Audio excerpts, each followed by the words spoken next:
তুই বুঝবি না।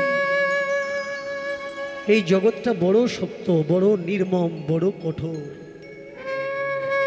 বাইরে থেকে দেখতে মানুষগুলো বড় সুন্দর, কিন্তু সত্যি সত্যি যেদিন কেউ বিপদে পড়ে সেই বুঝতে পারে এই সুন্দর মানুষগুলো প্রকৃতপক্ষে সুন্দর না এই সুন্দরের পিছনে আর একটা করে মানুষ আছে। তুই আমার কথা দে মা, আজ থেকে কারোর উপরে তুই ভরসা করিস বা না করিস, এই মন্দিরের ভিতরে যে আছে এর উপরে তুই ভরসা করবি, বাইরের কারোর উপরে কর বা না কর। কথা দে মা, কথা দে।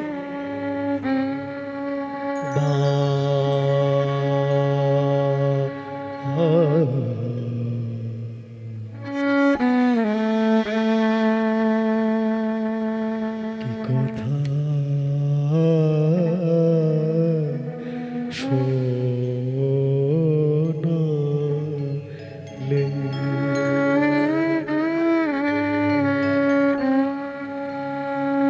কেন এখন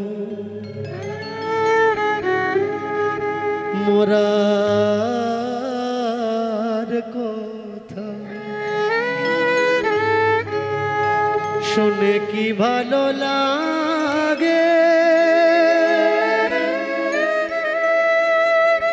শুনে কি ভালো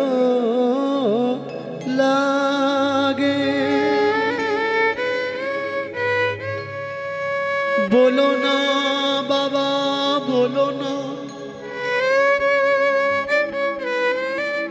ওই ঠাকুর ঘরের কৃষ্ণ গোপাল আমার চাই, সেই সঙ্গে তোমাকেও চাই। তুমি যদি মরে যাও, তুমি যদি আমার ছেড়ে চলে যাও, কৃষ্ণ গোপাল নেই, তুমি আছো, তুমি নেই, কৃষ্ণ গোপাল আছে, ও জীবনটা আমার ভালো লাগবে,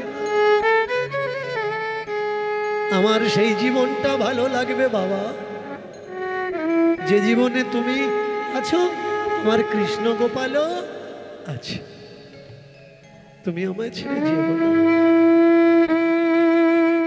মানুষের মৃত্যু দুই পদের মৃত্যু হয়,